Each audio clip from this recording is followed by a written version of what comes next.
I'm like, yes, make it be depressing. That's what I want. So this. Welcome to the Dive Bar Music Club podcast, where the guest hosts drop in and out, but the opinions are always passionate and the playlists loud. It's like Cheers if everyone at the bar had a strong take on 90s alt-rock or a suspicious number of burned CDs. Around our table, you'll find an emerging touring songwriter, a former cult band favorite whose work since then is even more interesting, a portrait photographer with a not-so-secret metal penchant, a record store owner who learned about Swifties the hard way, a retired folk singer who regrets nothing, and a zine maker with more cool music projects than we can count. We're all just here to share what we're currently obsessed with and maybe convince someone that yes, that weird Icelandic synth folk band is worth a listen. Okay, that last one's probably me, Sloane Spencer. It's Dive Bar Music Club. Low-key, high taste, happy hour for music nerds. Welcome back to Dive Bar Music Club. I'm your host, Sloane Spencer, joined by a couple of my friends for our low-key, high-taste music chat this evening. Got Chad Cochran with us again and Amanda Miles, but the three of us have never hung out before. So a little fun, kind of getting to know each other, and y'all can get to know us as well. We have a great, unexpectedly thematic music list to talk about this evening as well. As I was going through and sequencing our playlist this time, I was like, we have a theme. I love a theme, especially because I don't assign homework. I'm just like, hey, what are y'all listening to these days? But because it's been a while since we've had a chance to chat, both Chad and Amanda, what have y'all been up to since we last talked? I would say that I've been fortunate that I have been off the road for a little bit. So I've been home, which has been fantastic. It has given me some time to start to schedule my summer. As many people know, I'm a live music and concert photographer, and I do a lot of backstage portrait stuff at music festivals also during the summer. So I have a couple of those that I've been able to get solidified for the year, and looking forward to that. Ooh, yeah, I'm going to ask you about that at the end. Don't let me forget, because I absolutely want to hear all about it. We're all about leaking information before it's officially in other places. Amanda, what have you been up to lately? So I've just been working away. I work at a nonprofit, and this is we're like gearing up for our busy time of year right now as we head into summertime. And really like listening to a ton of music, doing a lot of writing right now, and preparing for some summer trips. Actually, some summer trips around some certain concerts. So it's a busy time, but it's also a really exciting time.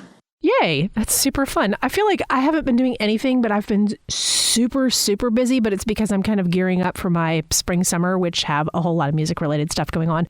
And by the time this comes out, I will be on location for my favorite music festival for several days. So lots to talk about and excited to share all that sort of stuff. So as I was going through the music that y'all submitted this time, I was kind of like, oh, we got a couple of different music genres going on here. I'm not sure how we're going to connect all of this. And then I started listening more carefully to the lyrics. And y'all may know that I'm not really a lyric person. I'm more of a vibe person.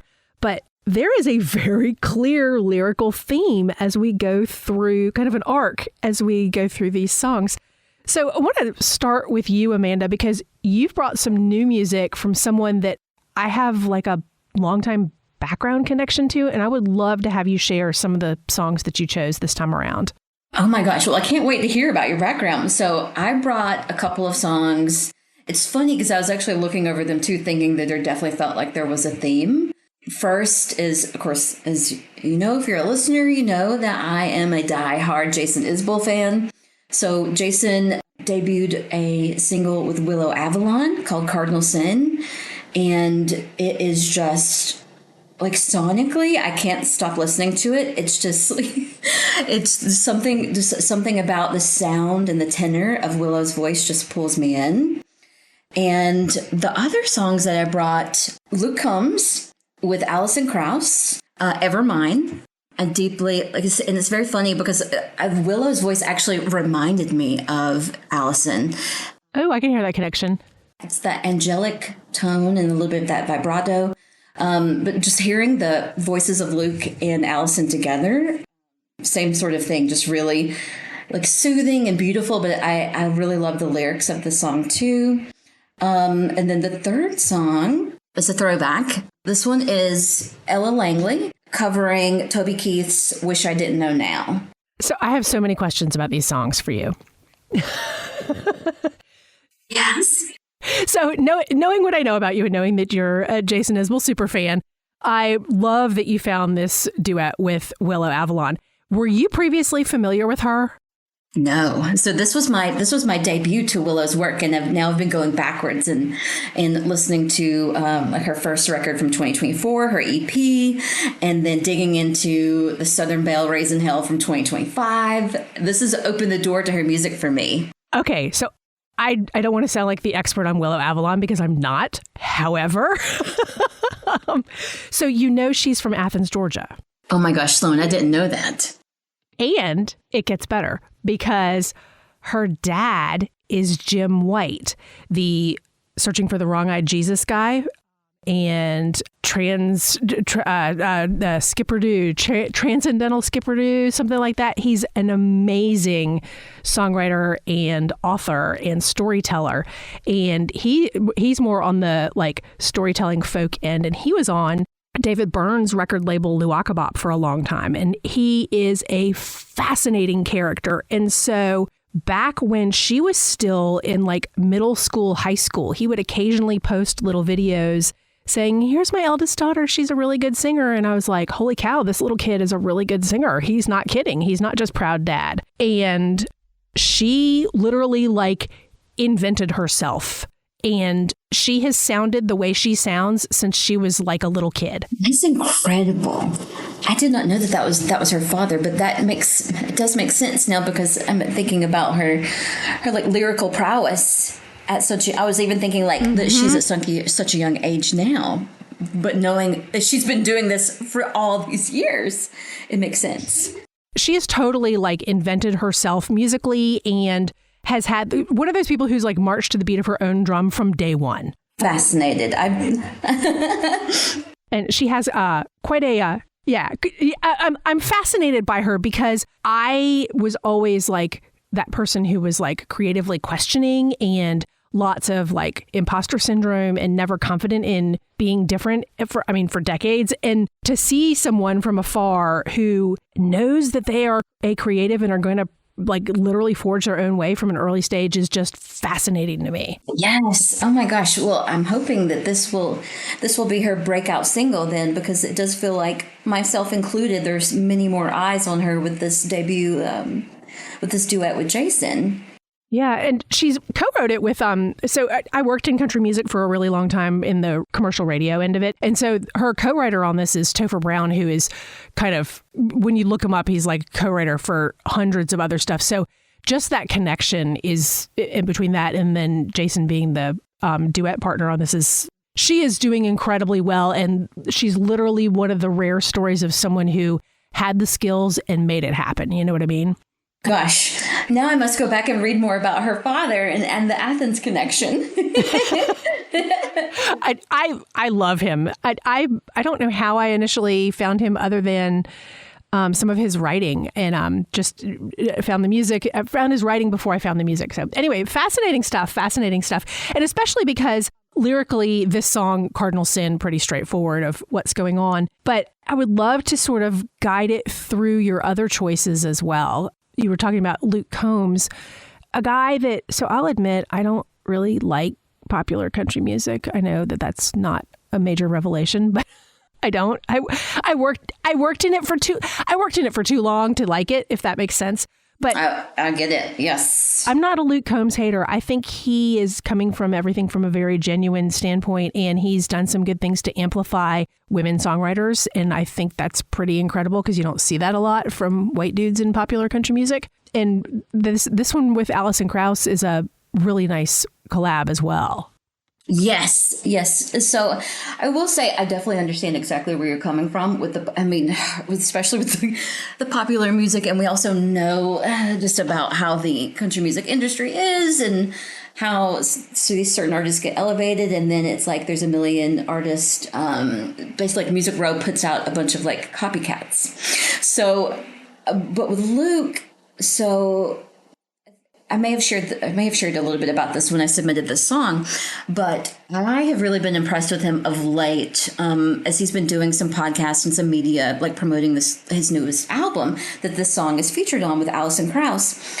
And what really spoke to me is how he has been sharing his battle with OCD and sharing that he'd done therapy and also tried medications for OCD. And it just really, especially it feels like so many times in the country music industry where things still feel either ultra progressive or ultra conservative, and there's not a middle ground. I feel like when you talk about a mental illness and getting therapy and treatment for it, it just seems like it's really been something, especially not a lot of male artists have talked about.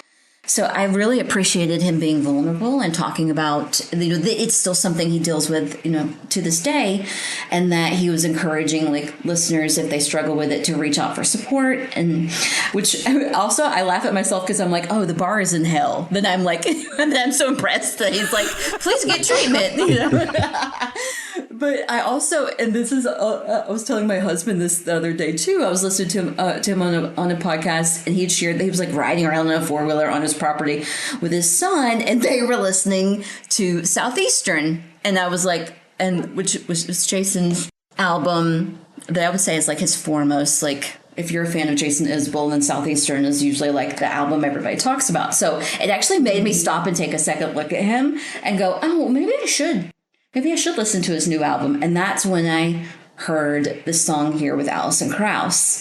And I love Alison Krauss, and she was, there was a lot of feature of her, especially like in the early 2000s in country music. And then it hasn't been as much of late. But when I think about a lifetime talent, when I think about somebody that has such a unique voice and unique presence, I think of Alison Krauss. And I've loved this song because it gives me like almost like a nostalgic feeling, a nostalgic thread. And there's like a yearning in it, which I love. I love a ballad. I love if you're a Jason Isbell fan, then that usually means you like sad stuff, which I love. I'm like, yes, make it be depressing. That's what I want. So this song is what definitely gave me that like yearning feeling. I loved hearing their voices together. Luke has such a very powerful voice, and then hearing the softness and the beauty in hers together was just so I was very impressed. And it actually, like I said, it made me take a second look at Luke, and made me take a deeper look into like who he is as an artist, and really enjoyed the single. Amanda, I'm really glad that you put this on, because similar to what you just said, like, I knew Luke Combs existed. Like, I knew he was a person, but I didn't really know anything about his music. I probably, in alignment with Sloane, not really a popular country music fan. And watching him do all of the press, he has told some incredibly interesting stories. Seems like an incredibly authentic person. And I was kind of excited that you put the song on there, because I'm like, okay, I don't have any choice now. Now I have to go and listen to Luke Combs. and he's really good. Like, he's got a really good voice. He just seems like a super humble person. On one of the podcasts that he did, I'm a pretty active TikTok user, so I pick up like little clips, and it was really interesting. It was like one of the first nights he was going to play Madison Square Gardens. And he went in and he was going to buy himself like a fancy watch. Like, that was going to be his gift to himself, so he could wear this fancy watch while he played. And the people didn't know who he was. And he just looks like a normal guy, right? Like, he's kind of just looks like just a really normal dude. And went in there, they basically said that they didn't have any watches available. Like, they kind of like just blew him off. And I think the end of the conversation ended up being like, why did you want this watch? And he's like, oh, I'm playing Madison Square Garden tonight, and I wanted to wear it. And then suddenly they were like, we might have one around. Like, it was almost like TV show level, like, snootiness. So I'm glad you put it on there. It was good for me to finally not have an excuse. I needed a reason to listen to Luke Combs, and that gave me one. Oh my gosh, I love it. And I love that story. I love that story. It's very like Julia Roberts in Pretty Woman. She's like, big mistake. Yes. Big mistake. That is something that I really connected to listening to him talk on the podcast lately. It's this exact same thing. It's just he's humble. I can tell that he really loves the music and he's grateful to be able to be an artist. I connected to some of his stories when he shared that he had, just started singing when he was going to college at Appalachian State. And I've been to that campus before, and it's beautiful, but it's really small, and it does make you think about how somebody, it's nice when somebody like that who is just comes from a small town, attended a small college, and believed in himself, and has made it big. And now he's playing Madison Square Garden. Kind of wild. And your other song from Ella Langley, when I first saw it, so I know her name, but I know the song because that was as I said, I worked in pop country music for more than 20 years. So. Oh, yes. The original of that was a daily song for us. So how did you, because that one's been out for a while. How did you find her? Yes. Okay. So I will say Ella is probably one of the few modern country, popular country artists that I do listen to. It was introduced to me over the past year through TikTok. It was very, very heavily featured to me. Several of her songs, and I really like her rasp, and she looks like a young Linda Ronstadt. She's very beautiful, but I really like the rasp in her voice, and she's very funny when I've seen her featured in some media pieces. But this song, of course, I know it, of course, as being a Toby Keith, early 90s. I'm very much a 90s country lover. I still will listen to Vince Gill and Garth Brooks and Alan Jackson. And then the women of that time I look up to so much, Martina and Winona and Reba, Faith Hill. So I have an affinity for these songs. But to be completely honest, I don't have an affinity very much for Toby Keith, because also, all of the politics. He had very strong political views during the Bush administration, and anti-chicks, anti-Natalie Maines. So, I will say, her version of this song did make me fall in love with the song, because she slowed it down, made it into a ballad, and just really broke it down to where it was stripped back.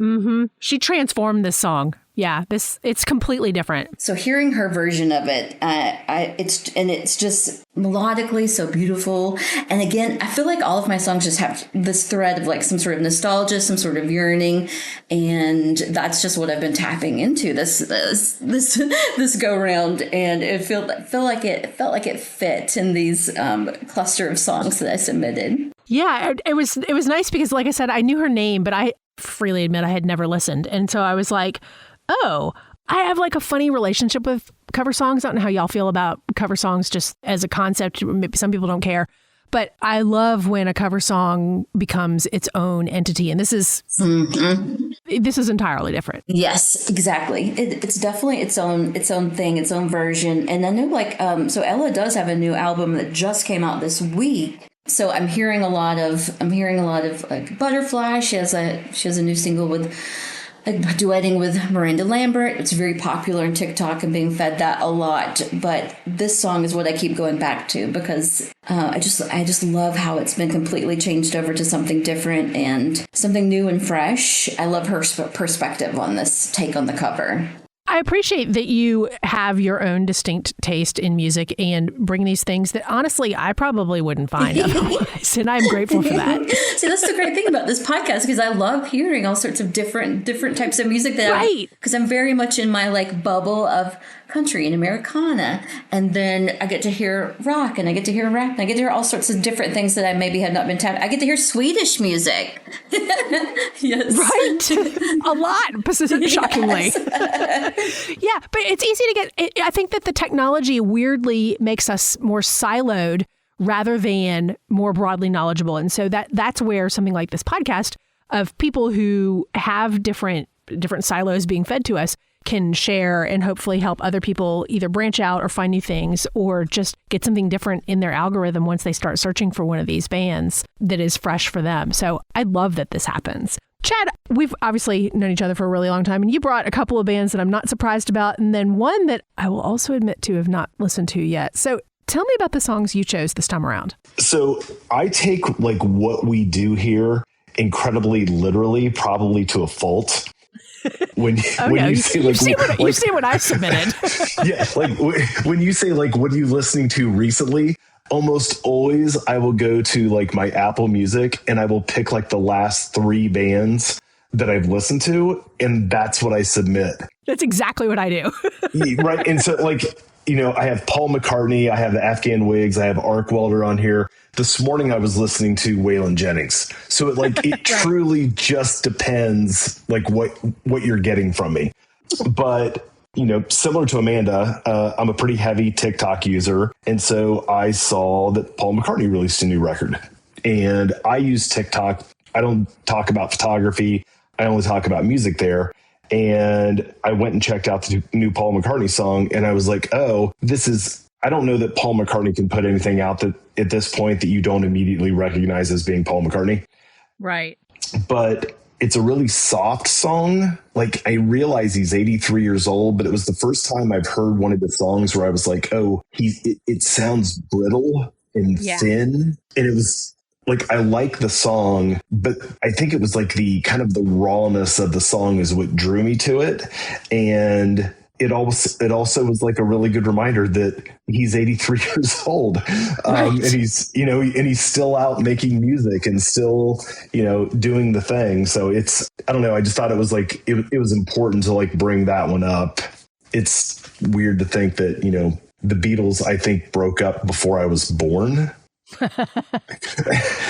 but we still have, Paul and Ringo out on a pretty regular basis out doing the thing. And I think that's pretty neat. Yeah. And lyrically, the song is kind of a sweet, nostalgic song. Yeah.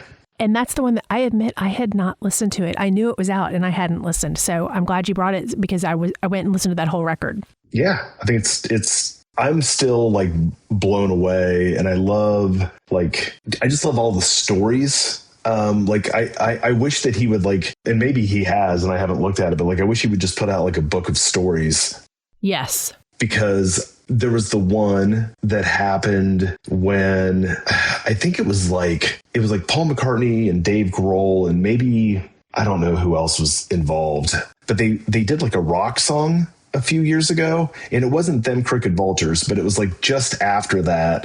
And they put out a rock song. And I remember the story was like the song came together in like an hour. Huh. And Dave Grohl looks at Paul and goes, wow, something like, I wish it were always that easy. And Paul goes, it is. Oh. And you're just like, oh yeah, that's Paul McCartney.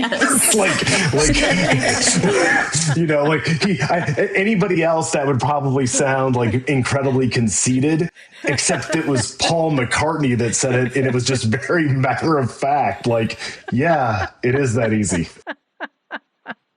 Yeah. Yeah. So that's Paul, and then the Afghan Wigs also have started putting new music out again, which they are one of those bands, Cincinnati-based band that I think are living out in the desert now in California. I miss them when they first came out. I was like, it's interesting because I was like, it was the perfect moment. Yeah. But they didn't connect with me. Like I wasn't sure what like this white guy singing, trying to sing sexy songs to me was about. It didn't like compute in my brain. I was probably at the mall buying flannel shirts at that point. So it didn't make a lot of sense to me what was happening. Although plenty of my friends were into them, it never clicked. And then probably 15 years ago, I dove back in and I'm like, oh, I love this band. And so I was really excited to hear that they were putting new music out. I saw that they just recently announced a new drummer. by the name of Brian Lee Brown. I'm not sure who he is, but Patrick Keeler, who plays in the Greenhorns and the Rockin' Tours, is out with Jack White. So obviously can't go on tour. So they have him in, and then they also added, and I don't know the gentleman's name, but they also added in one of the guitar players from Blind Melon is now playing in the Afghan Wigs. So it's pretty cool. And I really like the song. It's not drastically different than Paul McCartney. Like, there is no mistaking an Afghan Wig song. Like, you hear Greg start to sing and you're like, oh yes, this is the Afghan Wigs. So I thought it was fantastic. I'm really looking forward to I'm assuming they're putting a new record out. So I'm looking forward to hearing what that sounds like. So question for you. I know you're a big fan of theirs, and I'm shocked that you weren't from day one. Did you lump them in sonically at the origin with grunge, or did they sound different to you? They sounded totally different to me. Although, like, they were playing, not far from me. Like, they were playing in and around Ohio. I coincidentally was playing in bands at the time, and I'm going to lose his name, but their bass player, John Curley. John Curley had a recording studio in Cincinnati. And when I was playing in bands, that was a pretty common place that people like. That was kind of like the cool place to go and record. And so there were bands coming out of like Cincinnati. Like, there was a band called Spiderfoot and the Ass Ponies, and like just different bands that were coming out. And that was a big deal to like record with them. For whatever reason, again, like, I don't know if I was just so in that Alice in Chains, Pearl Jam, Nirvana, Soundgarden, Screaming Trees, like for some reason, like, I was captured in that sonically that I wouldn't like really get out of my head much. Although I listened to Tori Amos at the same time, so there's no good excuse. No, the reason I ask is, like, I was in what I refer to as young adulthood hell during that time. And I have like a whole gap of almost a decade musically of the 90s that I just basically missed because I was working full time as a high school teacher and going to grad school 4 nights a week and working at the mall all day, Saturday and Sunday. So like the 90s are a wash for me. So I'm fascinated with what was that like for people, even though I was technically there. Right. And like what got lumped together at the time versus what gets lumped together today. Because if you ask someone who only nominally knows about them and you say Afghan Wigs, they're going to go, oh yeah, kind of grunge sort of, but not from up in Pacific Northwest. And when I listen to them, I don't hear grunge. No, it sounds like I don't even know how I would really describe them. Like, it's kind of like a Midwest rock. Yeah, it's like Midwest rock, and it's like definitely steeped in probably more blues feel than blues sound. Okay, that makes sense. And yeah, like a lot of his lyrics are all like highly sexualized. Like, that's like kind of like what his songs are about. So yeah, no good excuse, but I definitely missed them on the first go around. Yeah, I like the song, and I would not have listened had you not submitted it. So I was kind of like, oh, this is sort of fun. It's helping me branch out. That's like the theme of today. Get out of my own silo. Yes. Tell me about this other band that you found, because it looks like they've been around. They have. So it's really interesting. I knew nothing about this band. Literally nothing. And I think their last record came out a couple years ago. I think it was like one of my most played records of 2024. The band is called Arc Welder. Their last album, I think, had 8 tracks. But what's interesting about that band is they started putting records out in 93. So I think they had a record out like in 93, 94, maybe like 96, 99. And then there was a 25-year gap. They didn't put any records out from 99 to 2024. And I heard that record in 2024 and I was like, oh, this band is great. I'm like, who are they? And I was like, oh, they're my age. Like, right. How's this possible? I just assumed it was like some cool, like almost kind of math rock type, like college band. And I'm like, oh, and as it turns out, they're from Minneapolis. They put a few of those records out on Touch and Go. So again, another band that just never landed in my universe at all. And then I turned out, like, they put that record out in 2024 and it's phenomenal. Like if you are a like college rock, hearing them, I immediately assumed it was like a Steve Albini produced Chicago band. Like it just has that vibe to it. So if you like that kind of music, I would say go check it out. I thought they were great. Yeah, I totally missed them the first time around too, to the point where I was like, is this a new band using the same name? Right. Yeah, I had no idea. And I did look them up, just matter of fact, right before we were scheduled to talk, because I was like, I don't really know where they're from. So I need to go look that up.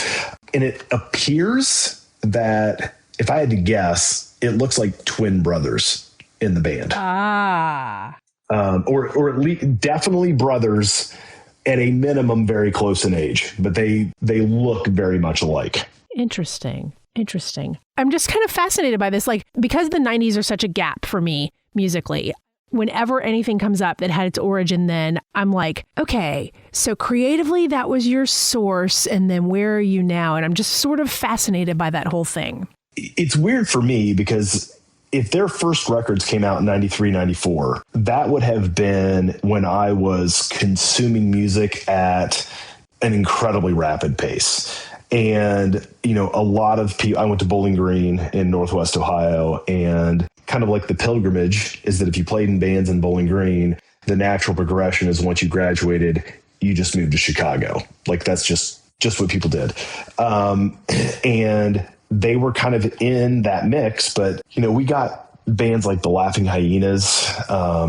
We got Jack White's band before he was Jack White and before the White Stripes, like that would play in Bowling Green. But Arkwelder's not one that popped into my brain. I just did not recognize them at all. So yeah, very interesting.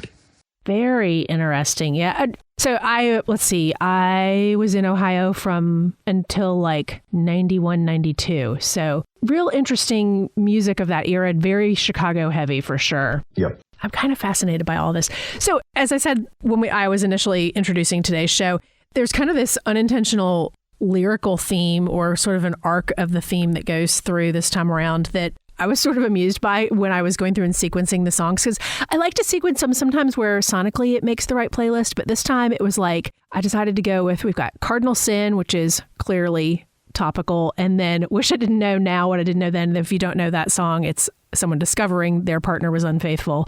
And then House of I, which goes into sort of a different take on all of it. And then Evermine with the Luke Combs and Alison Krauss, which is, I don't want to like give away the song, but you know, nothing's a secret anymore. It's sort of things didn't work out, but I keep this note in my wallet to remember when things were still good. So sort of the arc of the relationship thing there. And then that Paul McCartney with the soft nostalgic song of the past, and without a lot of judgment about the past, not like it was the best thing ever and not like it was the worst thing ever. And then wrapping up with the Arkwelder Take It Slow of just kind of like, all right, let's all just back off and vibe.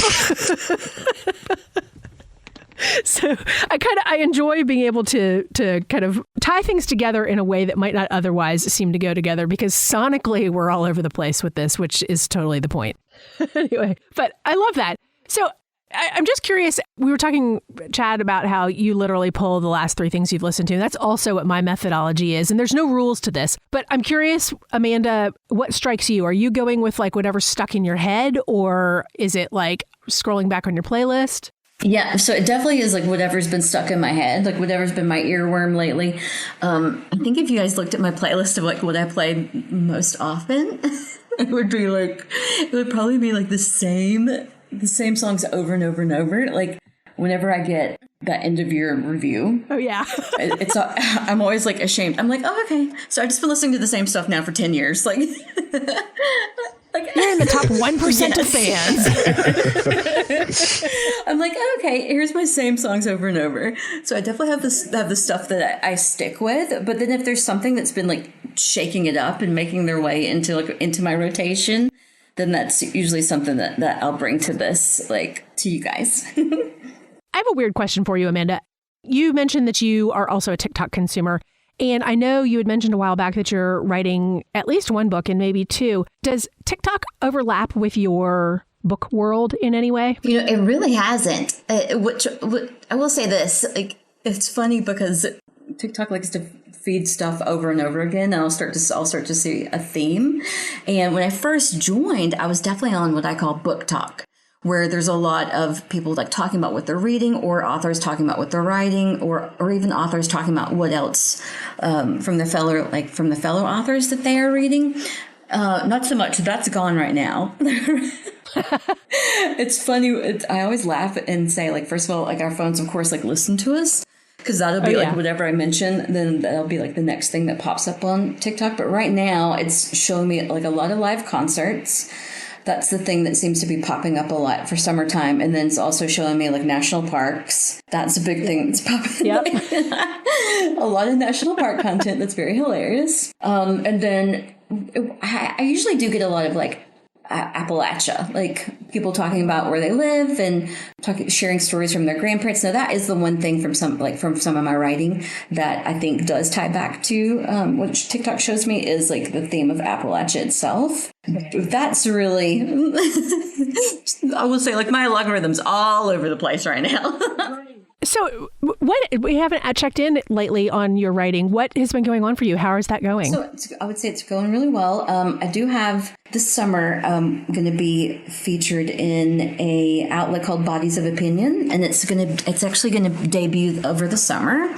So Bodies of Opinion is a website that's going to be hosted by nonprofit New Disabled South, and we'll feature. Yeah, so we'll feature disabled writers, and I will be talking about what it's been like for me to progressively lose my vision over time for the first time, and just really sharing my story. And that will probably be midsummer is the launch timeline we're looking at. But I'm looking forward to that, and I'm just looking forward to sharing my piece, and then hoping that it does connect me with other disabled folks who maybe have been going through the same thing. Absolutely. And I don't want to take away from the content that will be released in that, but how has that been for you in choosing to share this sort of information with the wide world?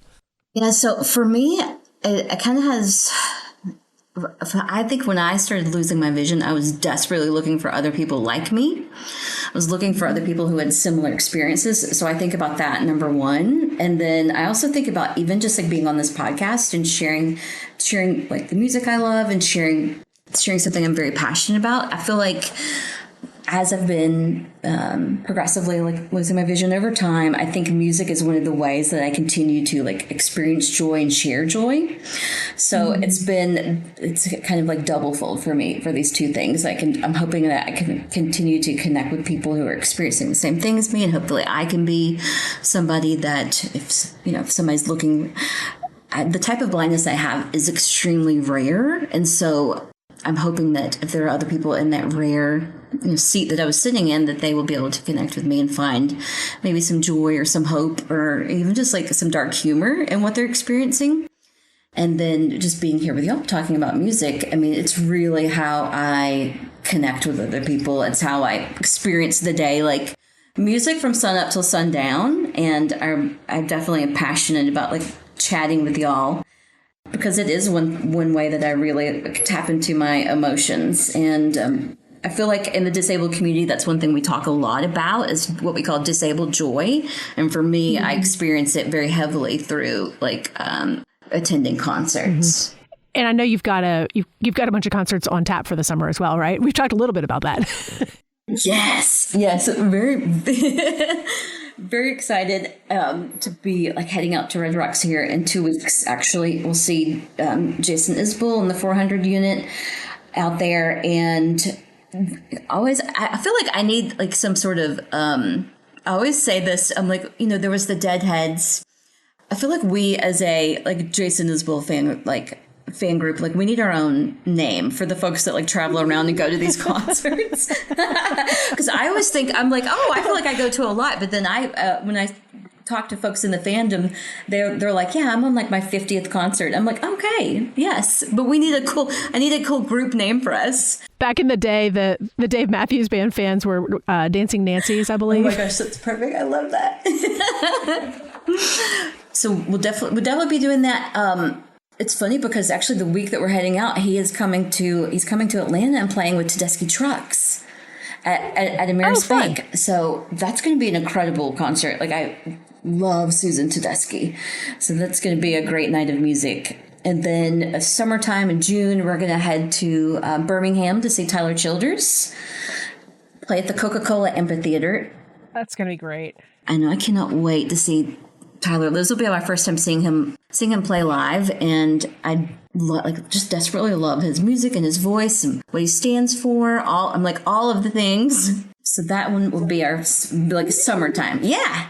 Can I ask you a question about accessibility of venues? And because you're mostly going to these large venues, it sounds like. Oh yes. So this is actually something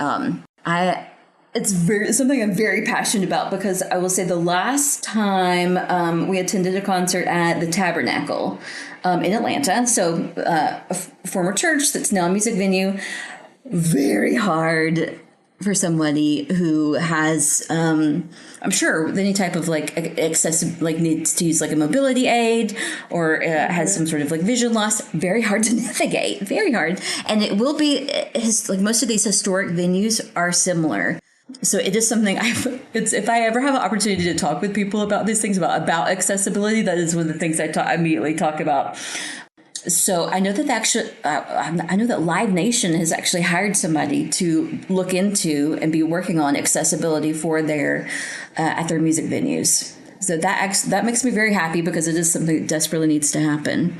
It is a lot easier for me to get around either a newer venue, because they do have accessibility usually built in. But even so, even the ones that are tagged as accessible sometimes are very hard to get around. I will say, I have an easier time getting around the Ryman, even though that's an older venue. They do have more pieces of accessibility put in place than some other venues. I wonder if that's something that NIVA, the National Independent Venue Association, could have an advocacy working group on, because it would seem to me that would make sense. And I mean, their primary purpose is keeping independent venues open. But I have several friends in music who are disabled, where accessibility is a primary barrier, physical accessibility of the building is a primary barrier to them doing their jobs, to write about the music or enjoying the show or anything like that. And so I was actually surprised, and this is the privilege and naivete of not having this be something that I personally deal with, even though I have a family member who is disabled. I was not aware that this continues to be such a problem. I really thought that the ADA solved a lot more than it turns out it actually has. Yes. You would definitely think, that the ADA would be once a law is put into place, that it would be something all businesses have to follow. And it's especially if it's a historical venue or a historical building, then there are all sorts of ways to skirt the ADA, because you're a historical marker, essentially.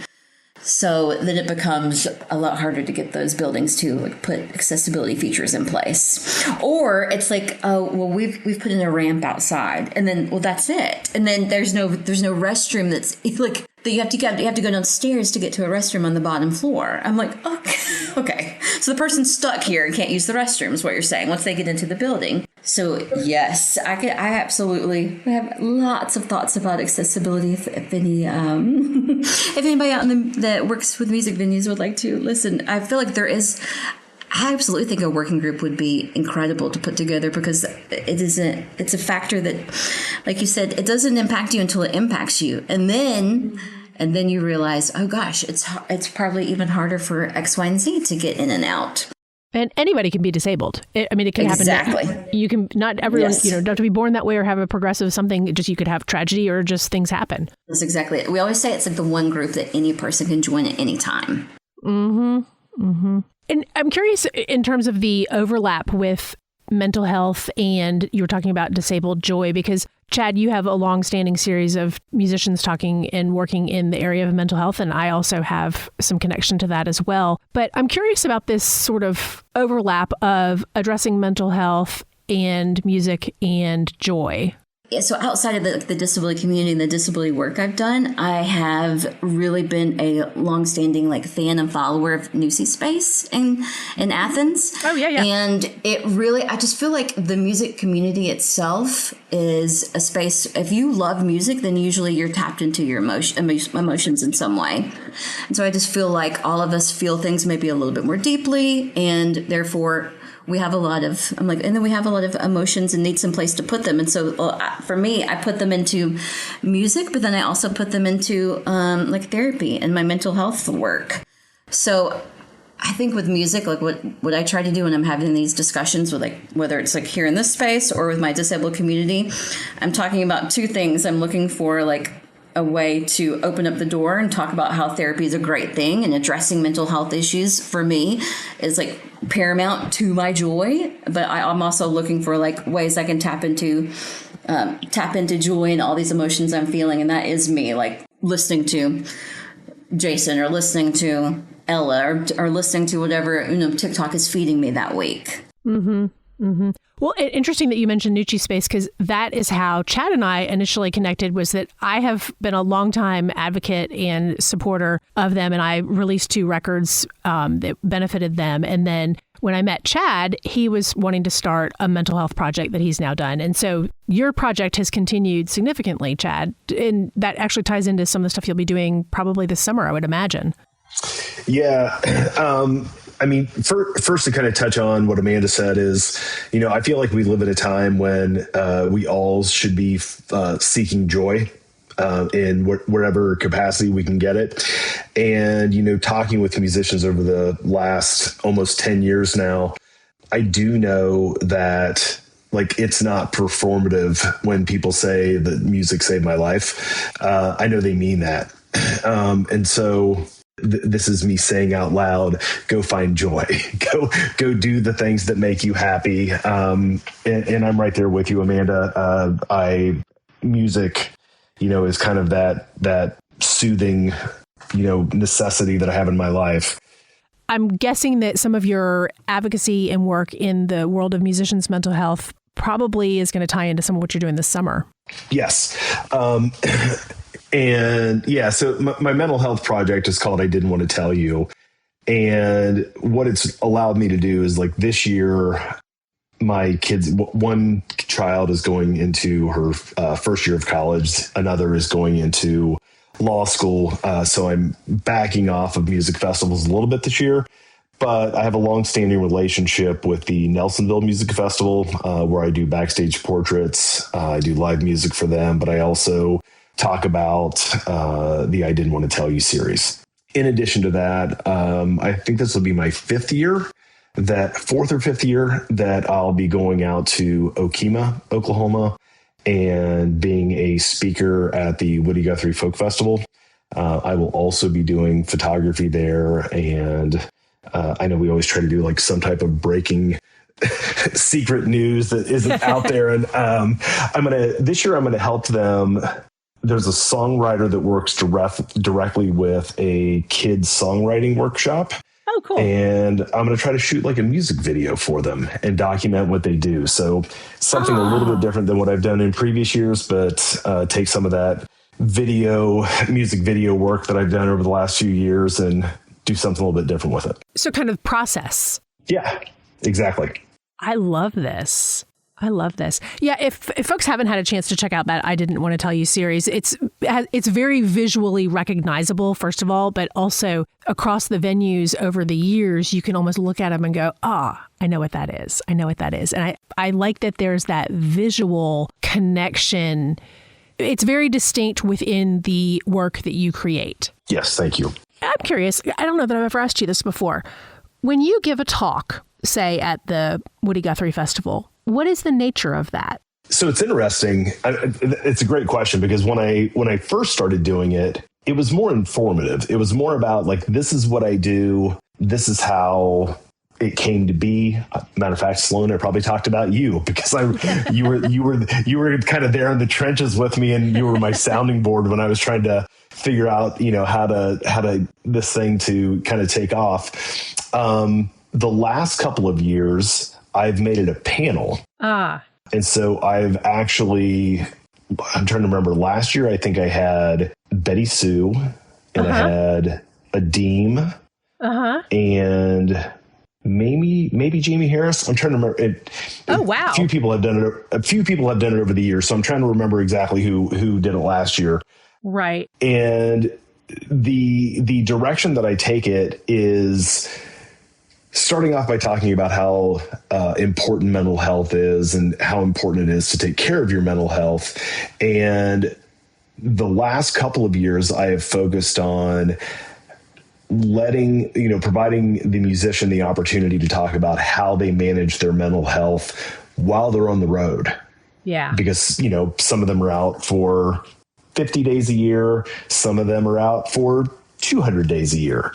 And so it's, I think it was Jamie Harris that gave, she talked a little bit about like Mary was driving the car and maybe she was in the passenger seat doing therapy, going to, doing a therapy session, going down the road. And so it's like those kind of how you've got to put in the work, and sometimes you only have so many hours in the day to do the work. And so I'm incredibly grateful that people are willing to open up and tell me and, trust me with their stories. And I think it's really important for other people. I mean, that was what started this project, was to get the stories out there to help normalize this conversation. And so having musicians on my panel talk about how they manage their mental health, I think is incredibly helpful to the people that are sitting in the audience watching. Absolutely. And just to mention a few of the organizations that kind of connected us all early on. So Nuci Space is specific to the creative community of Athens, Georgia, to prevent musician suicide. And they have broad-reaching services connected to that.